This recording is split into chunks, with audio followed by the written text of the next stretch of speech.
Los bonos de Estados Unidos y China están mandando señales preocupantes al mercado.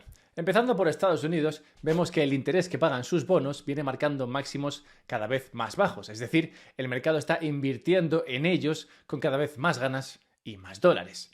Por su parte, en China encontramos que el bono no remonta y cae ya por debajo del 1,9% de interés. Da igual el tamaño de las medidas que el gobierno anuncie, el inversor chino se levanta y compra bonos. Tú igual te levantas y te lavas los dientes, nada más amanecer. Bueno, ellos compran bonos aunque les rente menos de un 2%. Es lo que hacen. Cada uno tiene sus rutinas. En ambos casos lo que podemos leer es un comportamiento que nos muestra que el mercado está buscando seguridad, la seguridad que ofrecen los bonos, y la busca a costa de dejar de invertir en otros activos que podrían potencialmente ofrecer un rendimiento mayor. Si pudieras leer el futuro viendo el precio de los bonos, lo que verías sería una economía que crece entre poco y nada.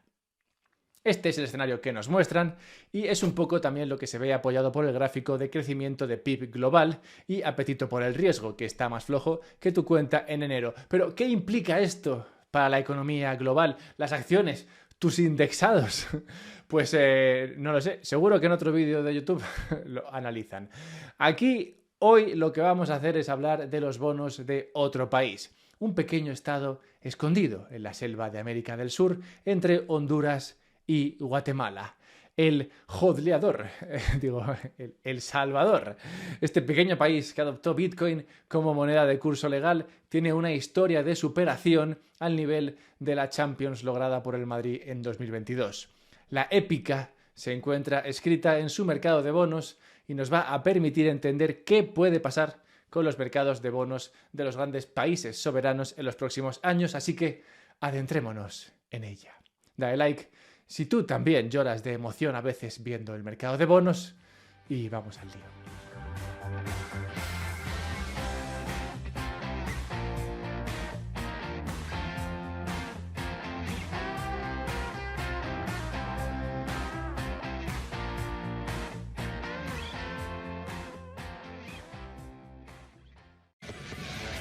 It was the Bitcoin bash heard round the world. El Salvador hailed Bitcoin as its future. En junio de 2021, Nayib Bukele, el presidente de El Salvador, anunciaba que su país adoptaría Bitcoin como moneda de curso legal. No solo eso, anunció también que su gobierno compraría Bitcoin para crear una reserva nacional. The government investing some 105 million taxpayer dollars. 105 millones de dólares de los impuestos de los salvadoreños se destinarían inicialmente a el ahorro en Bitcoin para mejorar la posición financiera futura de El Salvador. Francamente, he visto peores usos de los impuestos, así que poco hay que decir a este respecto. No obstante, el mundo no bitcoiner vio este anuncio fatalmente, lo que en 2021 significa que la práctica totalidad del planeta lo vio bastante mal. Y quien más insultado se sintió por este anuncio fue el Fondo Monetario Internacional y, por extensión, el gobierno de Estados Unidos, encabezado en ese momento por Joe Biden. El FMI se opuso a la adopción de Bitcoin por parte de El Salvador, alegando riesgos para la estabilidad e integridad financieras, y condicionó, importante, cualquier futuro préstamo a dar marcha atrás con la ley Bitcoin.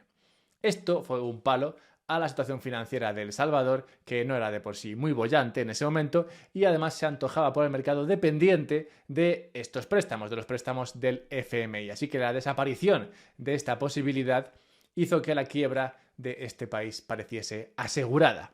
Por otro lado, que Estados Unidos no estuviese muy contenta con el anuncio bitcoinero afectó directamente a las finanzas del país, y lo hizo negativamente, ya que el 24% del PIB de El Salvador lo componen remesas que provienen de salvadoreños que trabajan en Estados Unidos y mandan ese dinero de vuelta a casa. Como dicen, las desgracias no vienen solas, y todo esto que pasó no fue lo único, sino que además, apenas unos meses después de convertirse en el primer país del mundo en adoptar Bitcoin como moneda de curso legal, el precio de nuestro querido token empezó a caer en básicamente caída libre. As crypto crashes, the Central American country's investment is now worth roughly half what it paid, losing some $40 million in value. El combo hundió el valor de los bonos de El Salvador. El 18 de junio de 2021, los bonos de este país cotizaban prácticamente al par, es decir, casi cerca de los $100, apenas unos dólares por debajo, demostrando que el mercado esperaba que este país cumpliese y pudiese devolver estos préstamos. Sin embargo, 8 meses después, caían hasta los $40 sobre 100. Y todavía llegaron a caer más, en algunos casos tocando los $20, lo que supone que los inversores asignaban más o menos una probabilidad de pago, de devolución de esos préstamos de 1 entre 5. Ajeno a las críticas, inasequible al desaliento o simplemente loco, su presidente, Nayib Bukele, troleaba al serio mundo financiero comprando Bitcoin cada vez que su precio caía y poniendo de moda el ya clásico buy the dip. As the value fell, Bukele continued to invest, engaging in a practice known as buying the dip, buying more crypto as the price dropped. Es reconocer que me flipa el periodista explicando cómo funciona el buy the dip. En abril de 2024, y regodeándose aún más en la difícil situación financiera de El Salvador, el Financial Times publicaba un artículo en el que definían la última emisión de bonos del gobierno de Bukele como directamente absurda. En ella, en esta emisión, pedían $1.000 millones con vencimiento 2030, pagando un interés del 9,25%. Debido a la baja demanda por estos bonos, finalmente consiguieron colocarlos a un precio de $89 por bono de nominal $100. Es decir, durante la vida de estos bonos tendrán que pagar el interés de ese 9,25% y a vencimiento devolver $100 por cada $89 recibidos. Unos términos que a los de Financial Times le parecían totalmente absurdos y, sobre todo, y esta es la parte casi más interesante, innecesarios, pues el dinero iba destinado a repagar deuda que vencía en 2025, 2027 y 2029 de forma anticipada. Cito al Financial Times: básicamente, El Salvador está cambiando deuda cara, que vencía en ese corto plazo, por deuda exorbitantemente cara, en lugar de aceptar el dinero barato, pero con condiciones, del Fondo Monetario Internacional y esperar la intervención divina antes de octubre de 2025. La caprichosa intervención divina hará acto de presencia.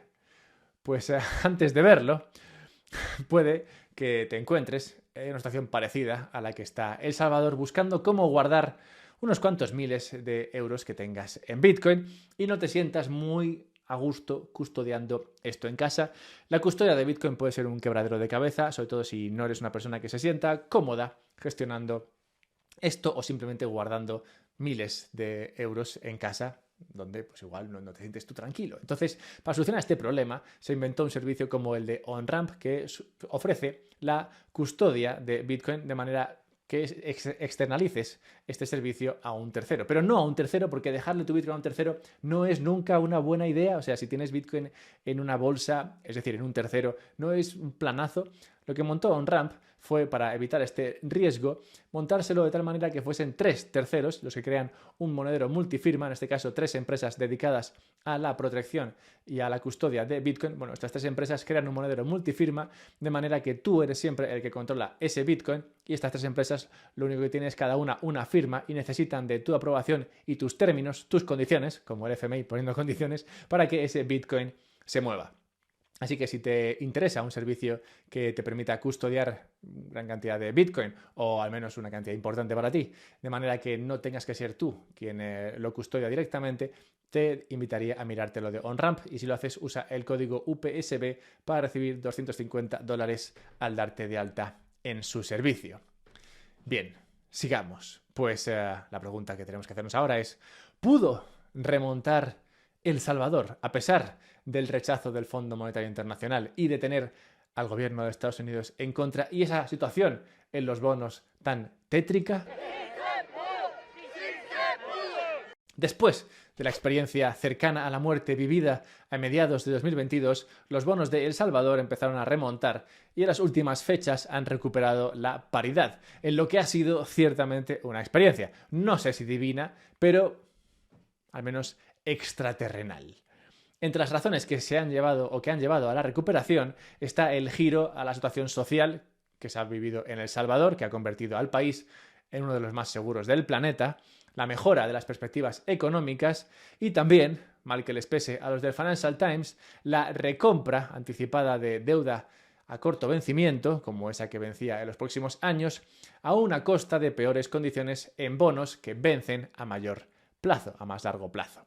Lo que me lleva a preguntarme, ¿qué fue del famoso bono que paga un 9,25% y que El Salvador tuvo que colocar a $89 de precio?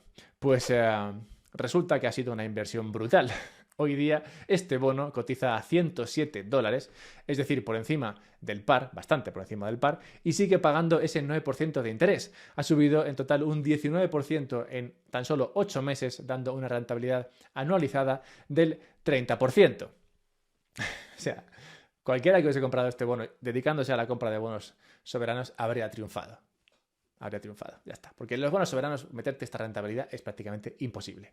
El giro a la situación económica de El Salvador ha sido tan exagerado que incluso el Fondo Monetario Internacional ha reconsiderado las condiciones de su préstamo y parece que en las próximas semanas se podría concretar un préstamo de 1,3 billón, o sea, 1,3 millones de dólares a cambio de que la aceptación de Bitcoin por los comercios sea voluntaria y no obligatoria. ¿Quién iba a pensar que los del FMI serían tan libertarios, a fin de cuentas? Pero bueno, la verdad es que llegados a este punto, yo casi que les diría que no. O sea, por una parte les diría que no a los del FMI, pero por otra parte les diría, vale, dame el dinero, porque al final me estás dando dólares a buenos términos y que te den dinero barato, siempre, sobre todo dinero fiat, claro, siempre es buen plan. Bueno, parte integral de esta remontada de El Salvador ha sido, claro, sus tenencias de Bitcoin. A fin de cuentas, sabemos dónde estamos.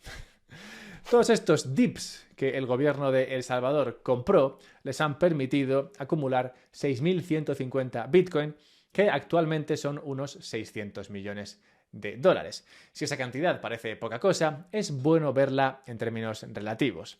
Por ejemplo, 600 millones de dólares representa a día de hoy un 1,6% del PIB, del Producto Interior Bruto de El Salvador. Ahora que se está hablando de que Estados Unidos podría crear una reserva en Bitcoin para que tuviese un peso similar en el caso de Estados Unidos, este gobierno debería adquirir unos 500.000 millones de dólares en Bitcoin, que es una cantidad bastante importante. Ese, para que veas, es el nivel de compromiso que El Salvador tiene con respecto a Bitcoin. Bukele, en su línea de expresión, se refiere a esta reserva estratégica en Bitcoin como su huchacerdito. No es mucho, pero es honesto. Y a pesar de no ser mucho, la subida en el precio de Bitcoin y la ganancia que ha supuesto para El Salvador ha tenido un impacto muy positivo en las finanzas del país y en efecto ha logrado influir sobre el precio de los bonos en El Salvador. Como decía Bukele, es la primera vez en la historia que Bitcoin consigue influir positivamente en un bono soberano. Y me parece que no será la última. Hemos estudiado en otros vídeos la estrategia de Michael Saylor sobre Bitcoin. Y aquí, si lo piensas, aplican los mismos principios. Si tú te puedes endeudar en dólares, ya sean dólares que vengan del FMI, ya sean dólares que vengan de la gente que lee el Financial Times, si tú consigues deber esos dólares y tienes Bitcoin como activo, siempre y cuando esas deudas sean a largo plazo, y por eso es tan importante lo de refinanciar la deuda a largo plazo, eso que hizo El Salvador, a pesar de que lo hizo a peores términos o en peores condiciones que esos bonos con los cuales, esos bonos que pensaba pagar anticipadamente, pues bueno, siempre y cuando puedas refinanciar, siempre y cuando debas esos bonos a largo plazo, podrás refinanciarte en mejores términos en esos bonos en dólares, teóricamente, para siempre, sin tener que vender tu Bitcoin. Ese es el valor de tener Bitcoin en tu activo, ese es el valor de tener Bitcoin en tu reserva, pues tienes un activo que tiende a apreciarse en el largo plazo, de nuevo la importancia de eso, frente a tus deudas en dólares. Esta es la estrategia que El Salvador inició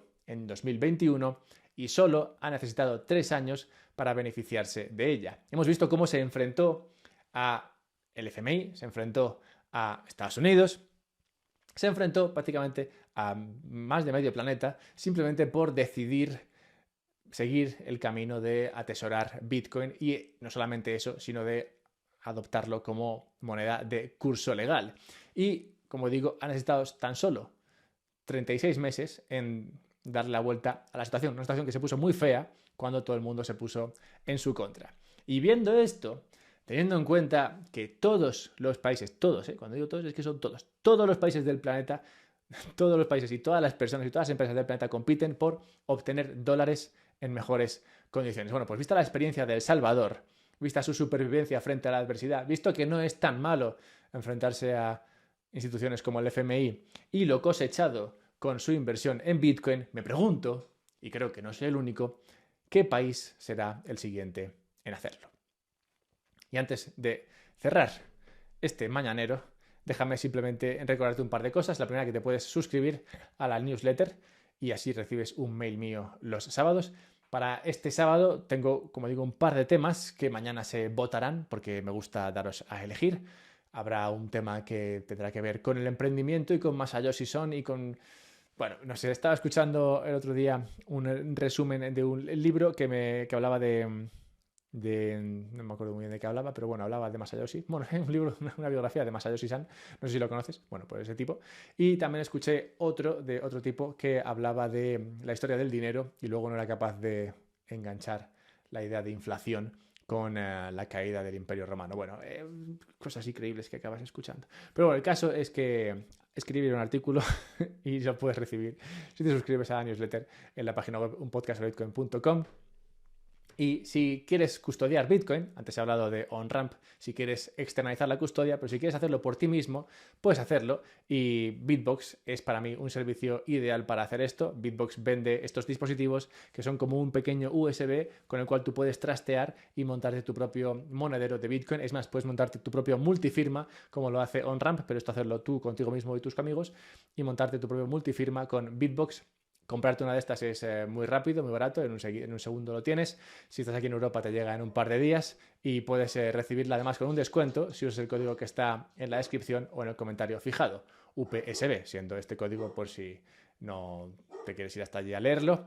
Y para cerrar el mañanero de hoy, déjame simplemente recordarte el nacimiento que se produjo en tal día como hoy de Emily Dickinson. Recordamos a Emily Dickinson, escritora de poemas, porque escribió un poema que me viene muy al caso. El poema se llama No soy nadie, y habla de la idea esta del nosotros contra ellos. Es un poema que trata la cuestión del desafío a la autoridad. Y por tanto me viene muy al caso porque creo que todo lo que hemos tratado hoy con la historia de El Salvador de los últimos años es un canto al desafío a la autoridad si entendemos como tal al FMI y también quizás a Estados Unidos, pero también simplemente a la autoridad del mercado contra la cual se rebeló El Salvador y consiguió vencer.